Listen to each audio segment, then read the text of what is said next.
everyone, and welcome to the Night Show.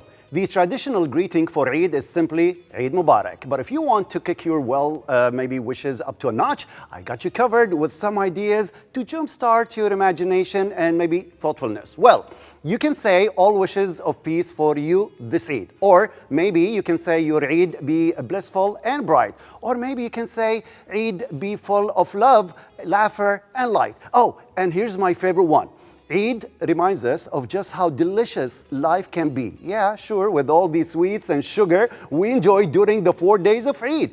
But if you get stuck, Eid Mubarak again is the magical word. So let's start the fun in our show, especially that today we have a special guest joining us, His Excellency, Chargé Affairs of the United States in Kuwait, James Holtsnider. And Baraku Ya Ahbab, as usual, with our band. Please, go ahead.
Learning another language is definitely, something that has lots of benefits, and maybe the most obvious one is that you become able to understand the others. Now, this happens, if you're in a foreign country maybe that you're not in. It's going to turn funny if you don't speak the language. Now, this becomes much easier if you're living in the country that you are trying to learn its language. The cool thing is that if you speak the country's language, its people become more interested in getting to know you, and that makes things much easier, and also you get to enjoy the social life even more. And this is exactly what we're trying to help you with through our show. So today's lesson is going to be short and easy as usual, and we will learn a few words that we use in Kuwait on daily basis. Guess, the WH questions are important, right? So let's have a quick look at them. وين فرح? فرح كمان. أنا هني. How هني? I'm here. I'm here. سلام. سلام. شلونك? الحمد لله. شلونك أنت؟ I'm good, thank you. So last time we were talking about the ich for females at the end, the suffix towards the end of the word, and ik for men. So shlonik for males and shlonich for females. Shakhbarik for males and shakhbarich for females. And the answer? تمام. Tamam alhamdulillah maybe? تمام الحمد لله. Okay, so we said today we're going to be talking about the WH questions, and you said, when I said, when I was calling you, Wayne. Very simple. Wayne is where, right? Yes. It means yes. Let's focus on the WH questions. Okay, we'll focus on the WH questions. Okay, so Wayne means where. Where. What other WH questions we have?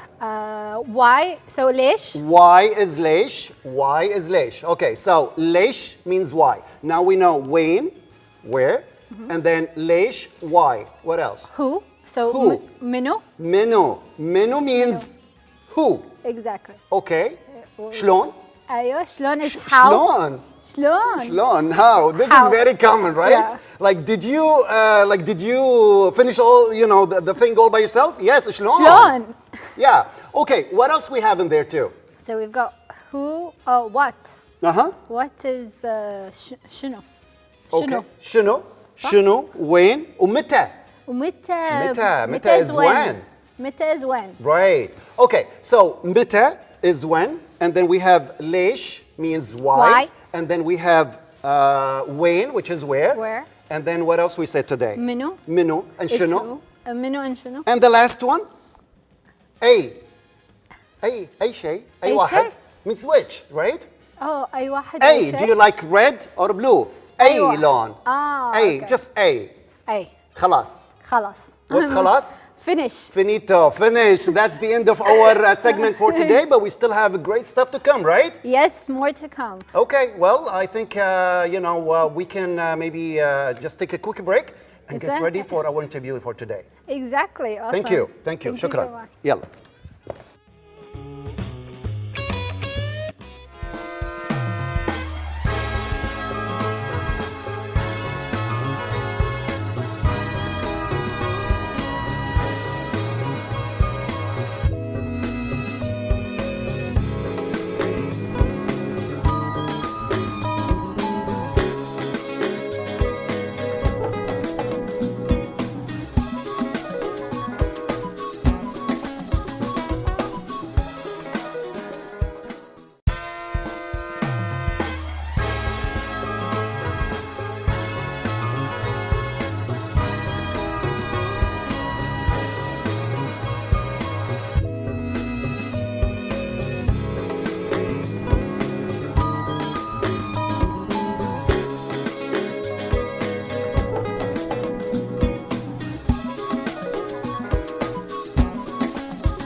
And with our highlight for today and the special guest, before we say that, many of you maybe like visiting the United States, going to the Walt Disney World in Florida, or maybe even go to LA for that, or even visit the Times Squares and the Broadway, in New York City, the Pike Place Market in Seattle, the Grand Canyon, the French Quarter in New Orleans, the museums in DC, and maybe Denali National Park. Well, there's just, a lot to see in the US, but the best of all, is like the friendliness of the people there that you feel and you actually like when you walk around. Now, let's not forget, that the long standing history between the United States and Kuwait is actually very long, and the foundation is very lasting friendship that we have with the United States. We enjoy that today because of all of this long history, and for many years, inshallah, to come.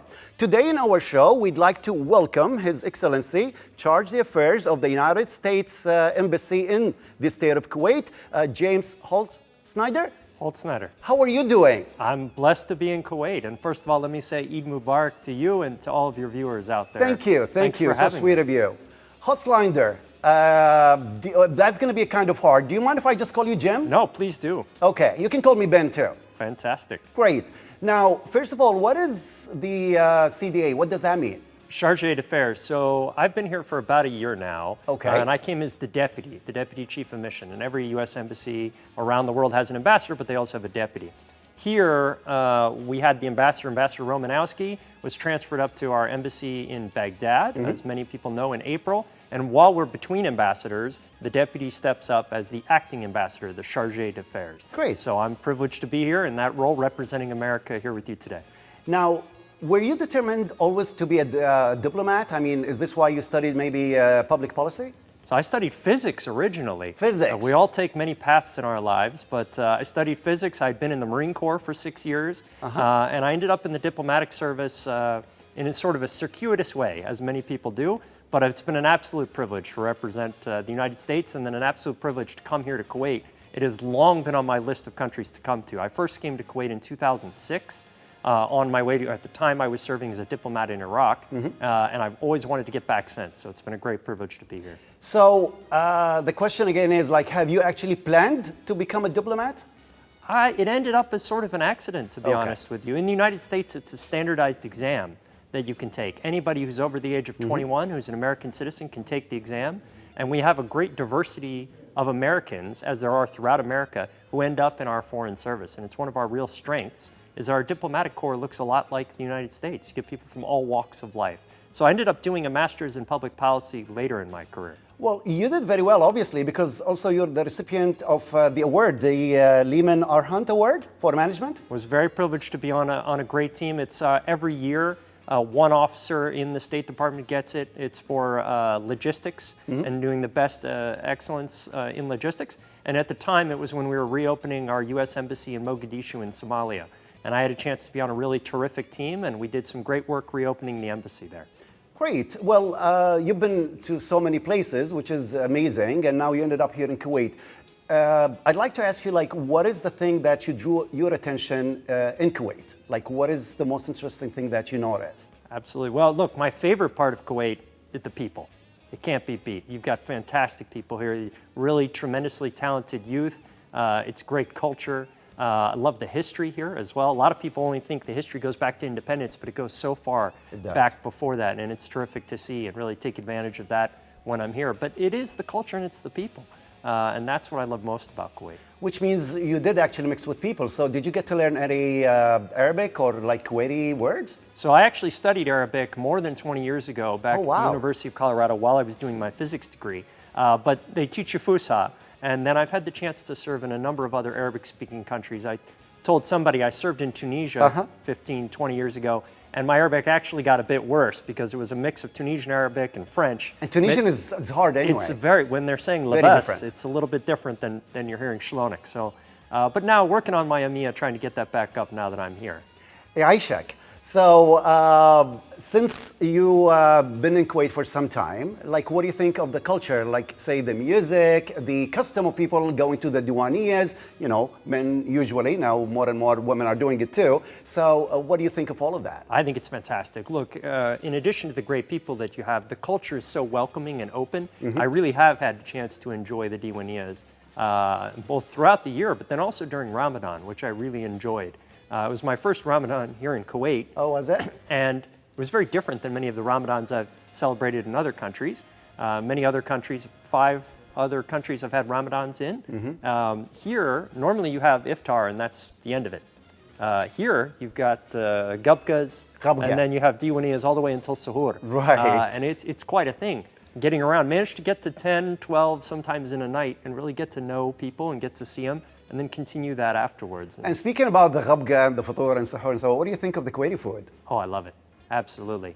I love it. Whether it's machbous or marabian, whether it's humar or zubaydi. I know zubaydi's a little expensive right now, but it's fantastic stuff. Although, as you were just saying, during Eid, you got to watch out for the sweets. The rahash, it's delicious, but you can put on 5 kilos like that. So. Before we talk about the 5 kilos, are you a cook yourself? I do occasionally cook a little bit, but I'll tell you, here with so much great food in Kuwait, I try to take advantage of eating wherever I can, whether it's eating out or eating with friends. Now, you said with all the sweets, maybe you got to watch out to your weight, maybe. So how do you manage to stay fit? Well, I think some people might have seen on social media, and I always enjoy the social media jogging here in Kuwait. At the beach? I try to stay jogging a bit and do some weightlifting, and I really love the heat, so getting out and about for me is really important. Have you been to any sport activities like the walkathon, the whatever? Because I think I've seen some of your pictures doing that. Absolutely. So I've tried to participate in as much as I've been able to.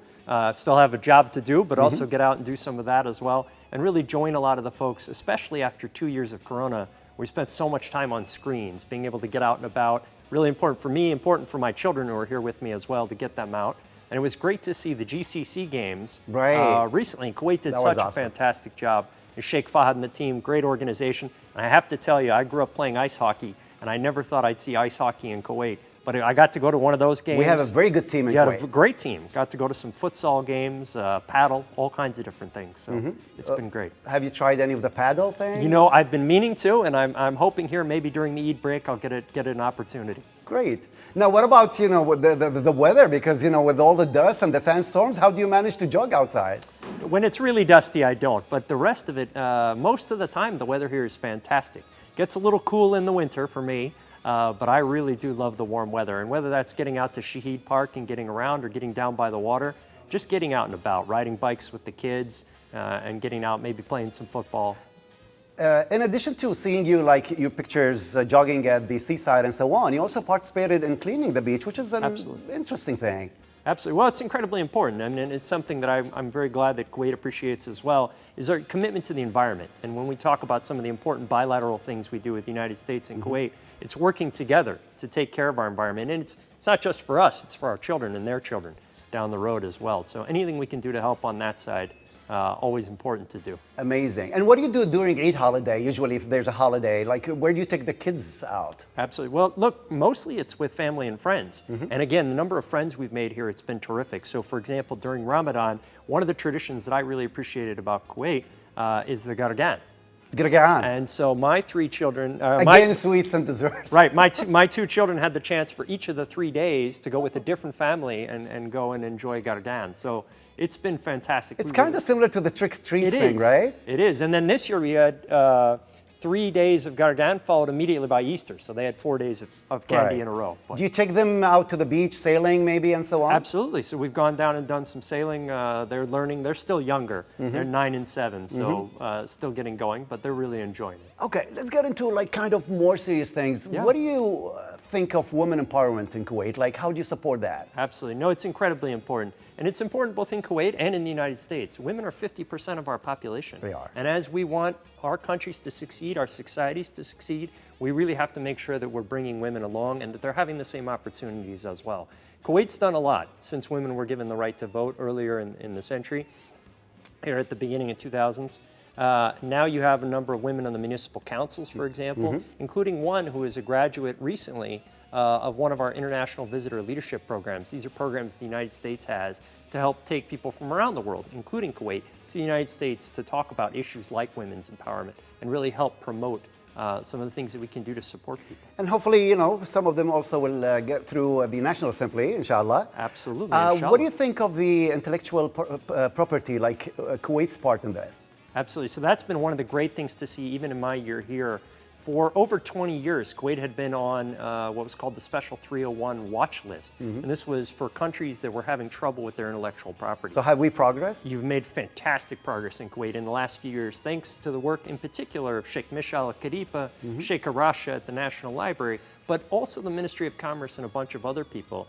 There's been a big focus on making sure that it's preventing fake goods. You don't want to buy fake handbags and fake tires, for example, really cracking down on those kinds of things, but also the regulations and updating those for the digital economy. So now you've seen companies like Microsoft, Google, Amazon looking to come into Kuwait.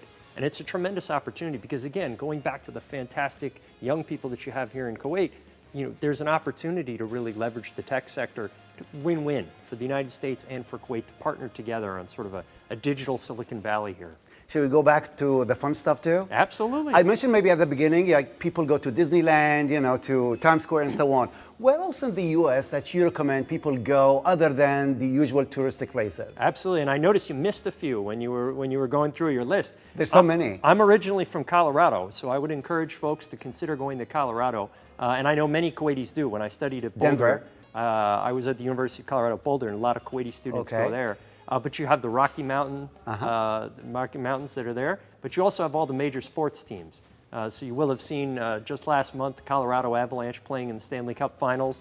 In hockey, you get the Denver Nuggets, of course, and then you get the Broncos and other things. But also, my wife's family is from Iowa, which is in the middle. What's there in Iowa? Farms. Oh. And it's a chance to really meet real Americans out in the middle of the United States. Out of the big city in a very different, but there's something for everybody in the United States. Cool. You got big city in New York, great weather down in Florida, True. Very relaxed lifestyle in California, but we've got 50 states with all kinds of opportunities, really looking forward to encouraging people to come visit. And to be honest, it's my favorite destination. I'm sure many people are the same. Now, since also we talked about visiting places, if I ask you, what is your favorite destination, like for vacation outside the U.S., where would you like to go? And I can't pick Kuwait? Well, you are already working I'm loving here it. now. I know. I get.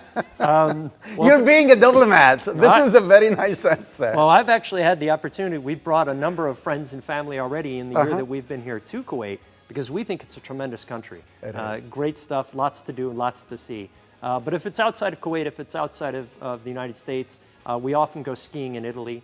Nice. I served at the embassy in Rome a few years ago and love the Italian culture as well. Okay, I'm going to get more informal. Yeah. I love your beard. Appreciate it. And I have one too here, so I'm working on that. It's a short one. You need to let it grow a little bit. I'm trying. It's been so many years. So my question is like, how did you manage to do this? Especially that this is not really normal much in the, diplomat world. It's a bit unusual. Now, I first grew my beard when I was in Afghanistan over 10 years ago as a diplomat. I was out on a reconstruction team. We were helping put one of the villages together with our USAID and other counterparts. Shaved it off after that, and then I started growing it again when I was in Somalia. So I've had a history of doing it, and I love it. Just grew it out. So. I started mine when I was in Alaska. All right. Because, you get disconnected from the world, Exactly. and I stayed there for some time, and then from that day, seriously, that was like 10 years ago, I still have it. Well, I have to trim it because of the entertainment business. It's looking great. Thank you. So if you were not a diplomat, what would you be? What would you like to be? What would you do? So I got very close to going into full-time physics.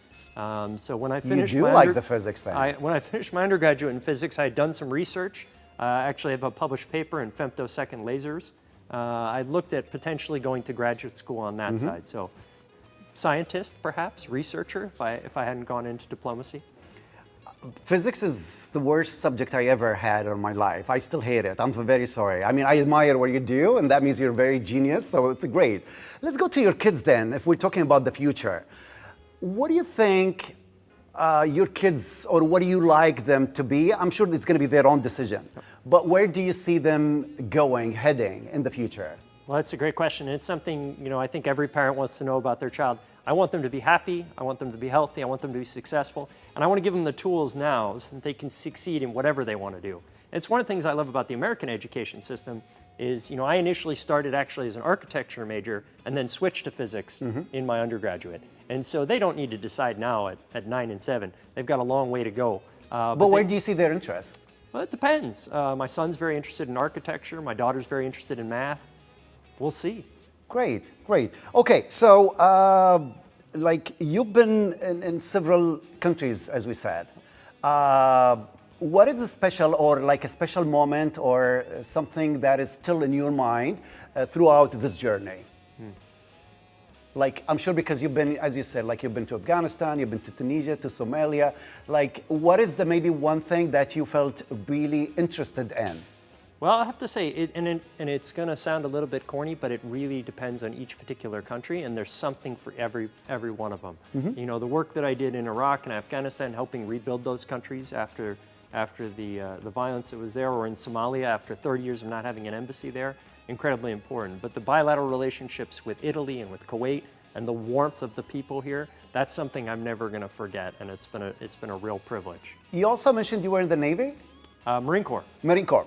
Okay, so the reason I'm asking, because I just recently watched Top Gun, and it was amazing, and we know that he's like a naval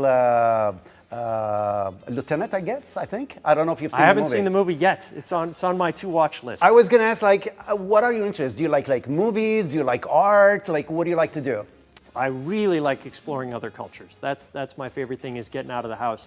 But when I'm in the house, I had Corona about a month or so ago. I had a chance to catch up on my reading, which I do enjoy doing as well. Always opening a good book. It's a portal to another place, and I like nonfiction myself, so a lot of reading history and culture on that side. Two more things before we wrap up our interview. What is the news about the visa, especially for the students? What we do, or what the students need to know before they go? No, absolutely. It's a great question. And look, I know after 2 years, we've been a bit slow around the world, as everybody is coming out of this. But on visas, I have to say our team at the embassy has done a fantastic job. So right now, you can get a visa interview appointment within about a week. Amazing. Online. And that's one of the fastest anywhere in the world. Sometimes the back-end processing in Washington can take a bit longer, as they're coming out, they're dealing with millions of people around the world. But my advice is apply early. So Kuwaitis are eligible for tourist visas. They're 10-year visas. So if yours is getting ready to expire, come in and apply for it now. And if you are a student, what do you need to do? If you're a student, as soon as you get your I-20, the form that allows you to go, come in and apply for a visa right away. Also, make sure you check with the Ministry of Higher Education to make sure that your school is approved and that your major is approved. But absolutely apply early. We want to welcome you to the United States. You made the right choice. And we want you to come and make the process as easy as possible. Okay. And if I were you and you were me, what would you ask me? What would you ask the CDA? I'd ask you on again. I'd say come back. Well, come back, please. We'd love to have you back in our show. Happy to You've do it. been great, and this is why we're going to dedicate our special song for you. But I wonder, what kind of music do you like? Oh, I like it all. I really do. Whether it's modern music, whether it's classical music, whether it's sort of classic rock, all around. And is there like any special song that comes up to your mind? Well, during Eid time, it's always, you want to think of positive songs. So I don't know. You always have to think positive, not just during it. Absolutely, but in particular during Eid, I always like to think about it, and I think many of the Kuwaitis that I've met here will know I tend to be a pretty optimistic person, and I'm very, very optimistic for you. Kuwait and the United States and where we're going. But in that kind of a music, something like "What a Wonderful World," something like that. The song by Louis Armstrong. Exactly. This is a lovely song. I love it. Do you want our band to play for you? Absolutely. I don't know if you know it. Perfect. These are super bands, so they can play anything. They are incredible. Listening to them as we were coming on, they're very, very talented. Guys, what a wonderful world, please. Well, before you play it, guys, I'd like to thank you, Your Excellency. Jim, thank you. You've been a great guest with us today, and we definitely would like you to come back to us again. Thank you for having me. And again, Eid Mubarak to you and to all of your viewers. Thanks for having me. And what a wonderful world.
And welcome back to Eid Around the World segment.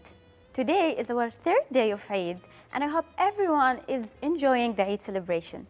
Tonight, Farah and I, we will be talking about Eid in Oman. So the women of the Sultanate of Oman, they prepare everything for the Eid celebrations days in advance. But the one tradition that they keep is to make sure that they do a henna paste, which they then put on themselves, whether on their hands or feet, and also on the little children as well. And like most of the Middle East, we tend to adopt more of a floral pattern, whereas other regions of other cultures, they adopt more of lines and that. But we love floral pattern. But the problem is, I didn't have time to go to the salon because it's fully booked because it's Eid to do henna. You're beautiful always, Farah. Thank you so much. But Sarah, can you tell us a bit about the food, the Omani food during Eid? Definitely. So they have many different delicious and famous dishes. We'll start first with the arziya, which is also known to be a rizl madroub. So it's rice, cooked rice, either with beef or chicken. And the women, they prepare it the Eid before or the night before Eid, so they can have it for breakfast after the Eid prayer. Another famous dish, the Omani one, it is called shua or al-mashwi.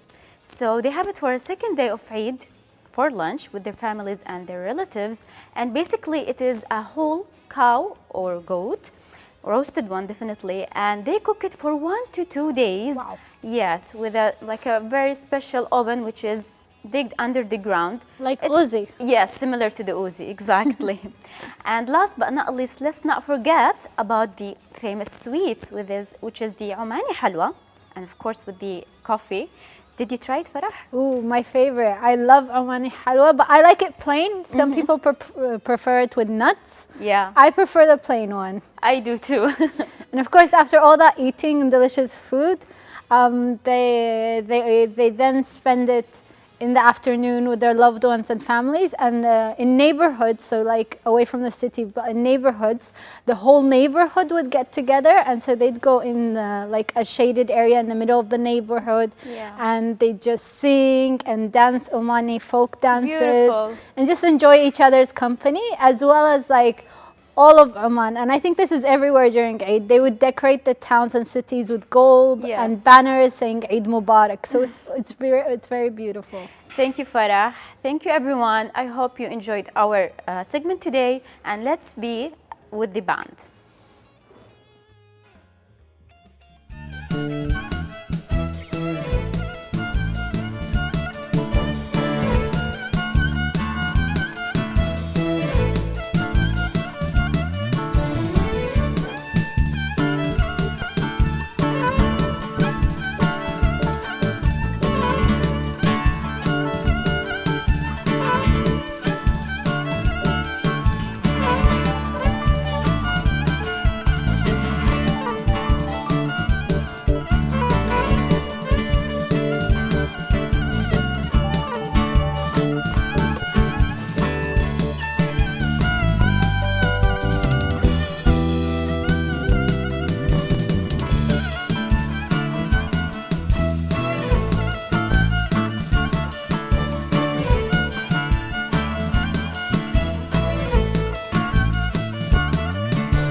And we're with the kids segment, and it seems like, you know, like we started with one kid, now we have two. Maybe we're gonna have like more kids in the future, hopefully. I hope. Anyway, I love طبعا what we have right now, Aboud and Dani. How are you guys? We are fine. Yeah. Eidkum Mubarak again. أيامك يومك سعيد جدا. Good job, good job. Now, how much money you made so far? Because it's been like, we finished 1, 2 days of Eid, the third day. How much money do you have right now? Probably like 250. 250 fils? No way. Last time I told you I had like 200. Oh, now you have 250 dinars. Yeah, I think so. Wow, Dani, last time you said you have million dinar. How much money you made now? A million. How much? A million. You had million before. Oh, people stopped giving you more money? Maybe now you're making a billion, right? Okay, now. I'm gonna make a billion this time. Do you usually, because Eid al-Fitr we get Eidiyah and Eid al-Adha we get Eidiyah, do you put them together or you spend each separately? Separately. Okay. I'm gonna just make a billion money. You're gonna just make a lot of money and keep the money all these, Eids and years to come, right? Excellent. Now, So I can. so you can what? Even there's games for money, real money. Like that's why I need like money. Great. How when you collected some money last Eid, what did you buy, Abdullah? I didn't really buy anything. I don't buy it. It was my. So you money. didn't spend the money. You still have it? Yeah, I'm using it for my future. Oh, for your future. Yeah. What are you gonna do in your future? What do you need the money for? I might buy like a house, a car, and some food, water. Okay. Basic things. Okay. And what about you? What are you gonna do with the money in the future? Uh, Last time you said like you had what, Lamborghini or Ferrari? What was it? I can't remember. Ferrari. Yeah. Was it Ferrari? I think it was yeah.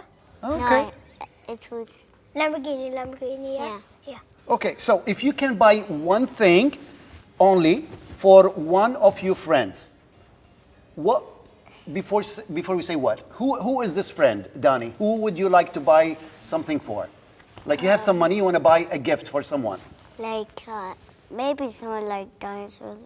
No. Who do you want to buy a gift for? Do you have a friend that you like a lot? Yeah, Who? which is a boy, What's his name? Suleiman. Suleiman. And Abdullah, who's your favorite friend that you want to buy a gift for? Favorite friend, but it's between like a lot of people. Who? Yeah, A lot? of people, yeah. Well, if you're going to buy one for one person, what would you buy and for who? Oh, one by one? Yes, one gift for one person. What would you buy? Probably Eunice, because I know the most about him. So, yeah. And what would you get him?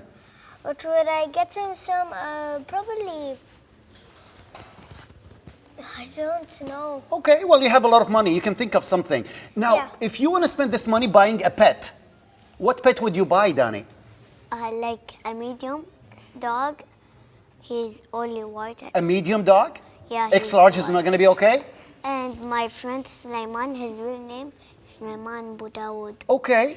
And you're going to buy a medium-sized dog, you said. What are you going to buy? What pet? Of course, I'll buy a cat. Of course. Why of course? The cat is my second favorite animal. Okay. The Okay. favorite one is a human. Now, if someone gives you idea, do you accept coins or only notes? Like, do you take 100 fils, 50 fils, or it has to be like 1 KD, 2 KD, whatever? I always save my money because I don't want it to be a million. Right, but is it okay for me to give you idea 100 fils, or do you want like 10 KD? Definitely, I will buy a dog. Okay, definitely you'll buy a dog with the money. What about you, Abdullah? Like, what are you gonna, like, is that okay if I give you like 100 fils? Would you take coins? 100 fils? Yeah. As long as you give me like probably 500 fils, like 5 of the 100 fils. So yeah, I would accept it. Okay. Because maybe you don't have a lot of money after all. Yeah, thank you for being considerate. Are you okay? What's wrong with your stomach? I just like to do this. Because you feel cold, right? Yeah. I can see that. Well, I'm going to give you enough idea tomorrow, promise, so you can maybe buy yourself, a jacket or so. But remember, it's, middle of summer, so just use it inside the studio, okay? Yeah, definitely inside the studio. Cool. Where are we going to go today in Eid? What are we going to do? Are we going to play games? I haven't. Are we going to go to the rides? have no idea what I'm gonna do when I read. We're gonna go somewhere, but we're gonna take a quick break. And as usual, can you just wrap up this segment so we can go for the next one? And maybe the band can play us some music. Tell them something. Oh yeah. So right now we're about to take a break, but first we will let the band play some music. And what kind of music? Tell them. What kind of music? Eid music. Bariku ya habab. Let's go ahead with our band.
And welcome to our nostalgia segment, as today we'll be talking about another great figure in media in Kuwait. He's one of the best, if not the best, in the entertainment industry. I have to say, it was so tough trying to talk about this much loved Kuwaiti actor and entertainer known across the Arab world for his charisma and comic flair.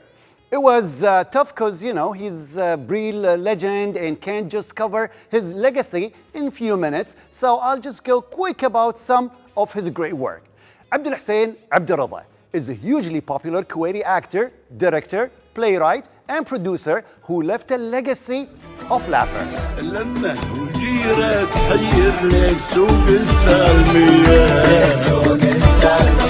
سوقنا اللي ما يتغير من تدشلم بارفياس. Abdul Hussein Abdurrada was born in 1939 in Kuwait to Abdurrada Muhammad Awad, a seaman, and Bibi Zengawi, a homemaker. He performed and produced many plays and television series over the course of his half-century-long career. His big personality, witty scripts, and powerful charisma captured the public conscious on stage and on screen. Cementing the position as the founder of a political and social genre. والله انتخابات برمضان وشهر 6 شهر 6 كل واحد لسانه كنا كرفته الطول من الحر. طيب إذا عندنا برنامج واحد كذي معقول، برنامج معين أو برنامجين ما يخالف، يعني فيهم أغاني وهذا، بس مو بهالكثرة، لكن أكثر برامجنا مقابلة قاعدة سوالف 10 دقائق ربع ساعة، شو تحب تشوف؟ مو كل ليلة قاعد يسمع درزن أغاني، شو تحب تشوف؟ ونزلوا الأغنية اللي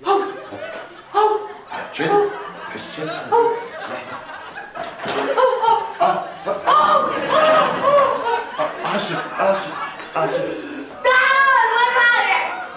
أنا نسيت يا محمود، نسيت إنك أنت نايمة هني بالدار عندي الله يهداك.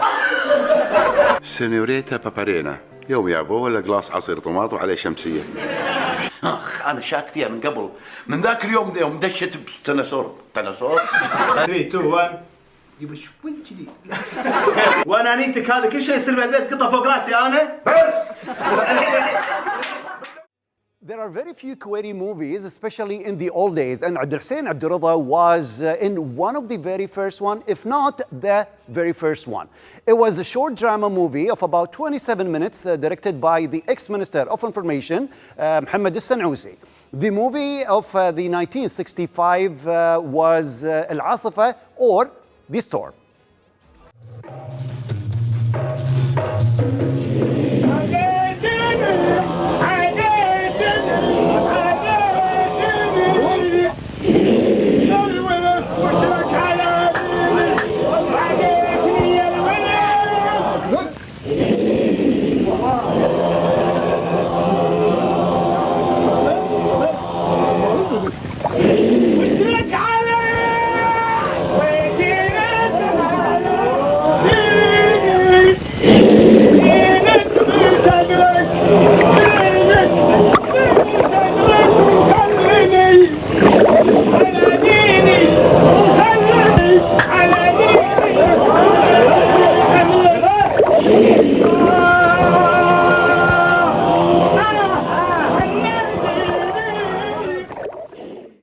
Abdul Hussein Abdul Rida is one of the founding members of theater movement in the 60s, led by the great actor, producer, a pioneer of the Egyptian theater, Zeki Talimat.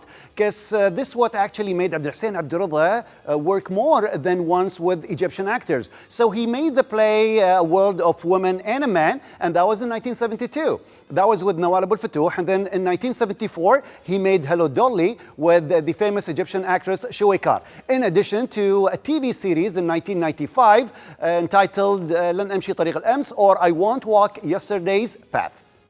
ويا توتا عين يا روح يا عين حبيبتي ما يصحش كده يا توتا عين يا روح يا اسمع كلامي وارجع اسمع كلامي وارجع اسمع كلامي ما ترجع اسمع كلامي وارجع اسمع كلامي وارجع اسمع كلامي وارجع يلا قدامي يلا قدامي يلا قدامي يلا قدامي يلا قدامي يلا قدامي وتقوم بالواجب وانا ماني غريب، انطرك لين ترجع ان شاء الله. لازم ناس لهم مشكلة ولا حاجة، ايه استنوا لحد ما اخلص، مش معقول اروح لهم واسيبك. يا عمدة هذول انطروك سنين طويلة ومشكلتهم حلها بيدك انت. Abdul Hussein Abdul Rida's one of most popular roles is Husseino, a failed entrepreneur from one of the earliest roles, Darb al-Zalag, or The Slippery Path, and that was in 1977 TV series. Husseino had an ambitious businesses plans. He actually tried to sell some sided shoes, also selling shares in the pyramids, and also importing canned dog food for human consumption.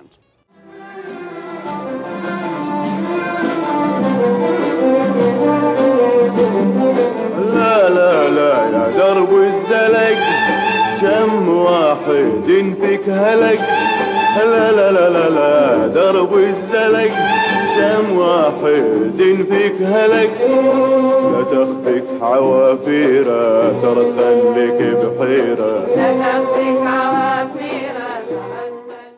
One of Abdul Hussein Abdul Rida's memorable works called Bye Bye London satirized the 1970s stereotype of a Gulf tourist to London. You know, everyone goes to London, especially in the old days. Well, I guess even these days. Now, he was in his neon yellow tie. He referred strongly to the themes of the oil era. Sharid bin Jum'a, or Mr. Friday, tries to show off the little English he knows. I am, he is, he, him, she, shim, and so on. Playing with words was another of Abdul Hussein Abdul Rida's fortes, as can be seen in Azub al-Salmiya, the play, translated into English to Bachelor of al-Salmiya, and that was in 1979. In a scene that has entered Kuwaiti folklore. A blasting dialogue with Muhammad al-Mansour. I'm sure you all know it. Orayhin, Oradi. الظاهر انت بتقدر عمرك عزوبي. العواوين دريوني يعني عندي شوية معناه. الحب انا ما الحب. نبي ماجد له. من الفرح قول يا رجال. Abdul Hussein Abdul Rida excelled in operetta style duets with the Cinderella of the Kuwaiti screen, Saad Abdullah. One of their most famous was مداعبات قبل الزواج, Playfulness Before Marriage, and that was in 1975. The quirky music of the late Ahmed Baqir and the light storyline made this operetta immensely popular till today. There were many successful ones they did together, Saad Abdullah and Hussein Abdul Rida, such as بساط الفقر, شهر العسل, and also Ramadan and Eid game shows. يا يبتلك تبدت الهامور هات واخري عن وجهي انا ما باكل هو عنانك يا شايش وش بلاك اللي سويتيه ترى مو شيء. شلون العرس صيح وطقطقة والعروسه شلونها صفرة هزيلة ما ادري شعومة اخوي خسبقة شافها وحبها ولا باليد وراك الا الخساره والمضره والشراره تحرق هدوم الفقاره منك الجداره. Abdul Hussein Abdul Rida left our world in 2017, and the question is still there, you know. Would it be possible for someone like him to emerge and thrive in today's environment? His legacy is a testimony to Kuwaiti freedom and coexistence, and how an ordinary common person like him was able to make it to the top purely due to his talent. In fact, Abdul Hussein Abdul Rida picked up one of his most popular roles, Husseino, and in his resurrection of this Darb Zalag, or this character, nearly 40 years later, Husseino lost none of his pure soul. This was in his last appearance on stage in October 2016 at the opening ceremony of the newly constructed State Opera, or مركز جابر الأحمد. لا تعالج لا تعالج، انت ما تؤمن بالراي والراي الاخر. انا خلع ولا اثبت رايي عشان اثبت راي الاخر. اثبت انك صدامي. شفت الحكي هذا جديد علي. انت هالايام معناها تحوس في الدواوين اللي مرشحين روحهم. صدامي حكي غير، تسمع حكي جديد عمرك ما سمعته. لا على هبني يوز عنهم. Today, Abdul Hussein Abdul Rida plays serve as historical records addressing everything from life in the pre-oil era, the democratic transition in Kuwait, the impact of sudden oil wealth on individuals in the 70s, and life in Kuwait through the 90s and in the new millennium. قلبي ما ادري شلامه، قلبي قرب يطير، كنا زرزور صغير. يا دولي احبك احبك احبك كثر ما يحب الطفل طيور. احبك احبك احبك كثر ما يحب القطول صبور. وزود الفلوس والنوم السهد جنني. سبع سوائي سبع سوائي بتنعي علي حظهم مال مال مال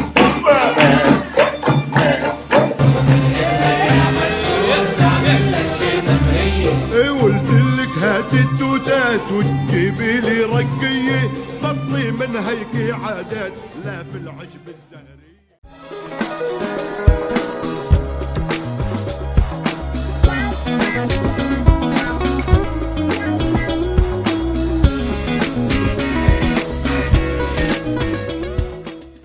We're back, and with our last segment for today, the most interesting one, because we're going to have the battle, Farah, right? Yeah. So what are we going to play today?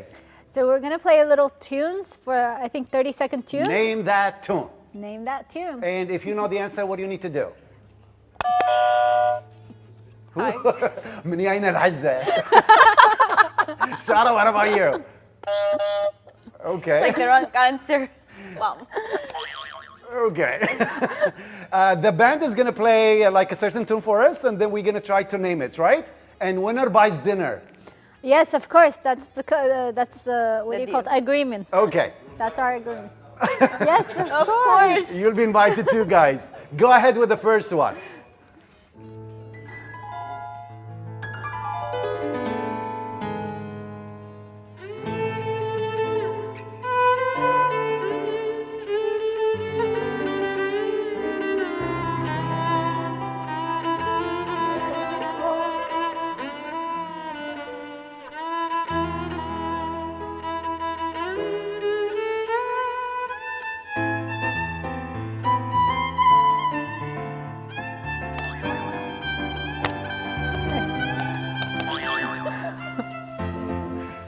I got it, guys. Do you know it? I got it too. Okay, you were first. Okay, ladies first. That's okay. What is it? I will survive. I will survive. Right, a lovely song. Okay, so one for Sarah. You didn't Yeah. know it, Farah? No, I knew it, but I didn't know the name. I was singing it in my head. I was like, what is it? Okay, that's another way of I don't know it. Yes, Hassan, please.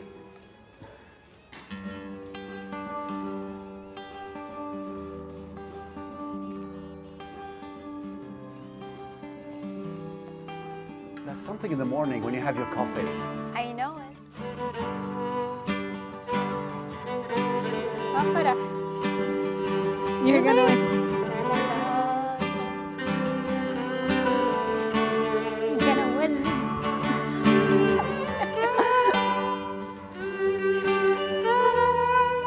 Okay. Can you press it?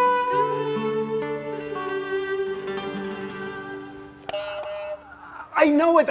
Wait. Seriously, before you say, I have it in my mind, but I don't know the words. Guess it. And if I, what is it? You tell I me. can be your hero. I can be your hero.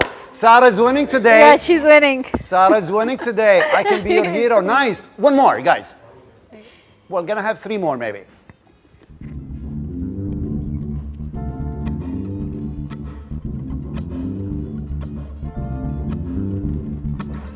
I'm losing this one.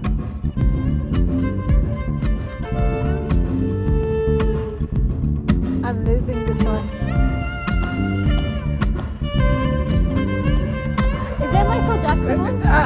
Keep playing. No.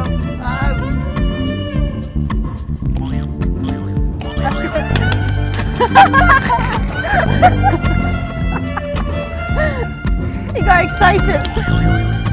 I think I know it. Wait, is that Michael Jackson? I don't know. Again, I don't remember the lyrics, but I know this song. Thriller? Thriller? Thriller?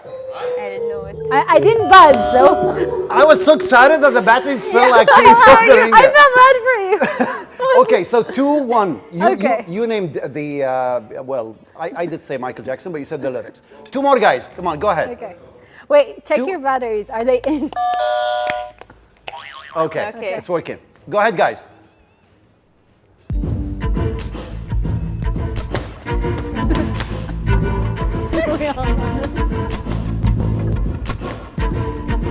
It's my birthday.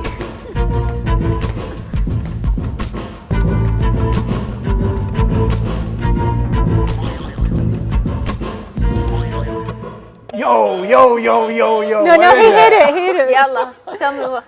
I don't know the lyrics, but I know the song. Band. Yeah, what's the song? 50 Cents, I know that, Yeah. but I just don't know all the words. It's your birthday. Do you know the words? If you know the words, I'll give you the point. It's your birthday. It's rap or It's your don't- birthday. But I know.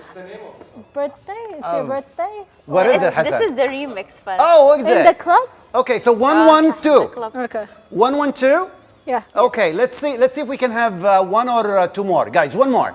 The last one. I wanna win. This is the finale. You're in the lead already. She's gonna win. We're gonna let her win, right? Because you Yay. know what rule. Okay, go ahead. Winner buys dinner. Go ahead. Oh, yes. Ah, he flipped it. Oh, come on.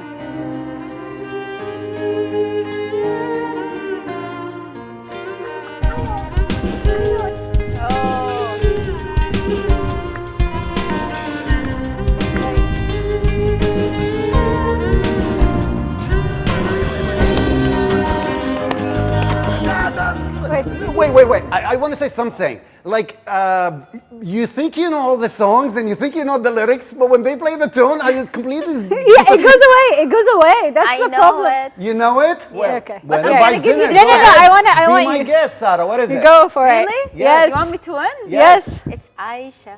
Aisha by Winner buys dinner. Shab Khalid. Yes, by Shab Khalid. Okay, so this is the last piece, right? Yes. And we said what, Farah? Winner buys dinner. So you're gonna buy the dinner My for pleasure. us. Oh wow. You're flipping it on me, huh? That's, okay, fine. That's way so easy. I was expecting her to say no, but okay. Well, tomorrow's the last day of Eid, and we're gonna see you again, inshallah, tomorrow in the night show for the 4th day before we get into our summer holiday season. True. We're so glad that we're with you here in the show. Thank you, Sarah. Thank you, Farah. Thank you, I should Ben. not thank you because now you're being part of the show, right? And Inshallah. thanks for our band. Ubariku Ya Ahbab is our closure for today. See you tomorrow, guys.